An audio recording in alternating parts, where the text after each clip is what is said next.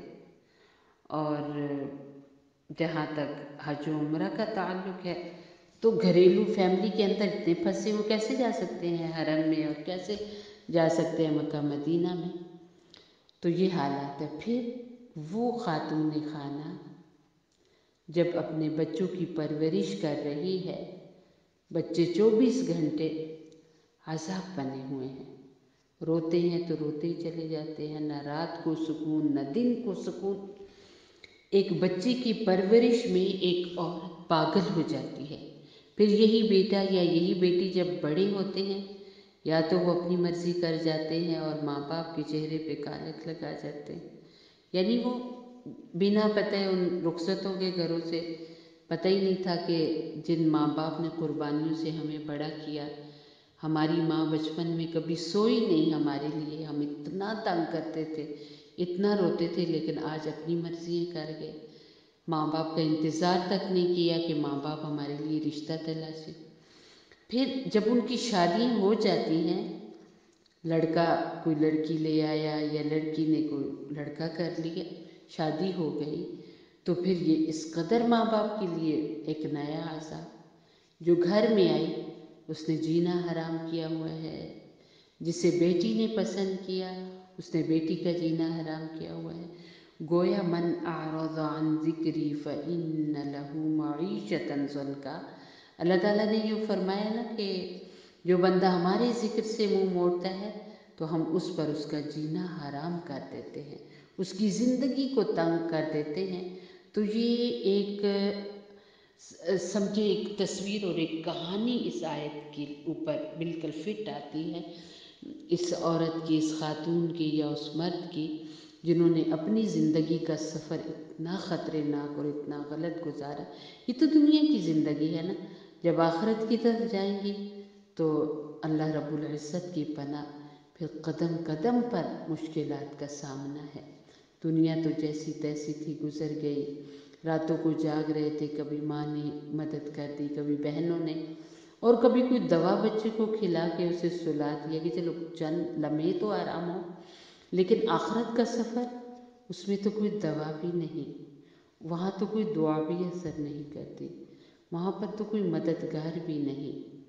اور پھر حال یہ ہے کہ جن کے لیے اتنی وقت لگایا، اتنی محنتیں کی، انہیں تو سورۃ الفاتحہ بھی یاد نہیں کرائی تھی، انہیں تو قل هو اللہ احد بھی یاد نہیں کرائی تھی کہ وہ ہمارے لیے کوئی گفٹ ہی بھیج دیتے، ہمارے لیے کوئی تحفہ ہی بھیج دیتے۔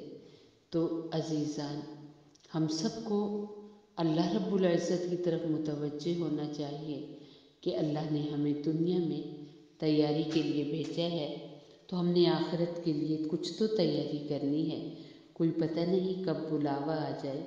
اب دیکھیے ہمارے بہن بھائی، انہیں کوئی پتہ تھا کہ ان کا بلاوا آ چکا ہے، انہیں وہاں پہنچنا ہے۔ بالکل یہ ایسے ہی ہوا کہ جیسے حضرت سلیمان علیہ السلام کی محفل اور مجلس میں ایک بار حضرت اسرائیل علیہ السلام آئے۔ حضرت اسرائیل علیہ السلام بیٹھے، اور آپ محفل میں بیٹھے ہوئے لوگوں میں سے ایک بندے کو نہ تسلسل سے دیکھ رہے تھے، اور پھر جب چلے گئے حضرت اسرائیل علیہ السلام، تو وہ بندہ حضرت سلیمان علیہ السلام کے پاس آیا اور آ کر عرض کرنے لگا، اللہ کے نبی، آپ کی محفل میں وہ فلاں جگہ کون بیٹھا ہوا تھا، وہ کون تھا؟ تو حضرت سلیمان علیہ السلام نے فرمایا، وہ تو اسرائیل علیہ السلام تھے، تو انسانی روپ میں آئے ہوئے تھے۔ تو وہ بندہ کہنے لگا کہ اللہ کے نبی، آپ مجھے نا فلاں جگہ پہنچا دیں۔ تو حضرت سلیمان علیہ السلام کو اللہ رب العزت نے، حضرت سلیمان علیہ السلام کے تابع ہوائیں کی ہوئی تھی، تو ہواؤں کو حضرت سلیمان علیہ السلام نے ہوا کو حکم دیا کہ اس کو فلاں جگہ پہنچا دو۔ کچھ وقت کے بعد پتہ چلا کہ وہ بندہ فوت ہو گیا وہاں. تو اسرائیل علیہ السلام جب حضرت سلیمان علیہ السلام کے پاس آئے تو حضرت سلیمان علیہ السلام نے پوچھا بھئی آپ فلاں کو کیوں اتنا غور سے دیکھ رہے تھے؟ تو اور پھر وہ ادھر جا کے وہ فوت ہی ہو گئے. تو اسرائیل علیہ السلام فرمانے لگے کہ اللہ کے نبی سلیمان علیہ السلام، مجھے اللہ رب العزت نے حکم دیا ہوا تھا کہ کل فلاں وقت اس بندے کی روح فلاں جگہ پہ آپ نے قبض کرنی ہے. تو میں غور سے دیکھ رہا تھا کیا یہ وہی بندہ ہے؟ اگر یہ وہی ہے تو یہ یہاں ہے اور اتنی دور یہ بھلا کیسے پہنچے گا؟ تو میں اس لیے اس کو غور غور سے دیکھ رہا تھا. تو ہمیں نہیں پتا کہ کس جگہ پر روح نکالی جائے گی، کس جگہ پہ آخری سانس لیے جائیں گے، اور کیا وہ حالات ہوں گے، اور کیا وہ وقت ہوگا، ہم کیا کر رہے ہوں گے، یہ تو کسی کو نہیں پتا، ہمیں نہیں پتا، کسی کو بھی نہیں پتا. تو جب نہیں پتا تو ہر پل اور ہر وقت تیار رہنا چاہیے. اللہ کے پاک پیغمبر علیہ السلام جو سید الانبیاء ہیں، جو خاتم النبیین صلی اللہ علیہ وسلم ہیں، آپ علیہ الصلاۃ والسلام کا تو یہ عالم تھا کہ آپ فرماتے تھے کہ جو سانس میں نے لیا ہے مجھے اتنا بھی نہیں یقین کہ یہ پلٹ کر باہر آئے گا. یعنی ہم جو ایک اندر سانس لیتے اور ایک باہر سانس لیتے ہیں، تو آپ علیہ السلام فرمانے لگے مجھے اتنا بھی نہیں یقین کہ جو میں نے سانس لیا ہے اندر میرا سانس گیا ہے پھر باہر آئے گا یا نہیں. یعنی ایک لمحے کا بھی کوئی بھروسہ نہیں. تو اور پھر یہ خاتمہ ایسا ہے کہ حضرت آدم علیہ الصلاۃ والسلام کے دور سے لے کر آج تک کوئی پلٹ کے نہیں آیا. یہ ایک سفر ہے جو ہماری تیاری کا ہے، اور چلے جائیں گے جب تو پھر پلٹ کے آنا نہیں ہوگا. اور پھر جب چلے جائیں گے تو چاہے کوئی بادشاہ ہو، چاہے کوئی وزیر ہو، کوئی اپنے علاقے کا کتنا بڑا انسان ہو، کتنا نامور ہو، کتنی لوگ اس کے گن گاتے ہوں، کتنے لوگ اسے جانتے ہوں، کتنی بھی وہ خاتون مشہور ہو، لیکن ایک دن آتا ہے کہ وہ مشہوریاں اسی جہان کے لیے بس ایک نام رہ جاتی ہیں. حقیقت یہ ہے کہ قرآن کریم ارشاد فرماتا ہے، اللہ رب العزت فرماتے ہیں هل أتى على الإنسان حين من الدهر لم يكن شيئا مذكورا. انسان پہ ایک ایسا بھی وقت تھا زمانے میں کہ وہ کوئی تذکرہ کی جانے کی چیز ہی نہیں تھا. یعنی جب انسان نہیں تھا دنیا میں آیا اس کا کوئی نام نہیں تھا، اور جب دنیا سے چلا جائے گا اس کا کوئی نام نہیں رہے گا. آج ہم اگر اپنے ملک کے اندر جتنے بھی ہمارے ہاں بادشاہ آئے ہیں اگر ہم ان کا تذکرہ کریں تو کتنے ایسے ہیں کہ جن کے قبروں کا ہی پتہ نہیں، کتنے ایسے ہیں جن کے ناموں کا ہی پتہ نہیں، اور پھر کتنے سٹار جنہیں دنیا سٹار کہتی ہے، جنہیں دنیا بہت مشہور اور فیمس لوگ کہتے ہیں. آپ دیکھیے کتنے ایسے ہیں جن کے آخری وقت تو اتنے عبرتناک ہوئے کہ اللہ کی پناہ، اللہ رب العزت کی پناہ. کتنی خواتین ایسی ہیں جو اپنے وقت میں محفلوں پر قیامت ڈھایا کرتی تھی، لیکن آخری لمحات ان کے ایسے تھے کہ ان کی زبانیں ہونٹوں پہ رہ گئی، وہ اندر ہی نہیں کر سکتی تھی. وہ آنکھیں کہ جن کی دیدار کے لیے لوگ دور دور سے آیا کرتے تھے، وہ پھٹی کی پھٹی آنکھوں پر ایسے پھٹی کی پھٹی رہ گئی، بندی نہیں ہوتی تھی. وہ بال جنہیں وہ گھنے بال، وہ خوبصورت بال جن کو دیکھنے کے لیے لوگ دور دور سے آتے تھے، تو سر پہ ایک بال نہ رہا، سر گنجے ہو گئے.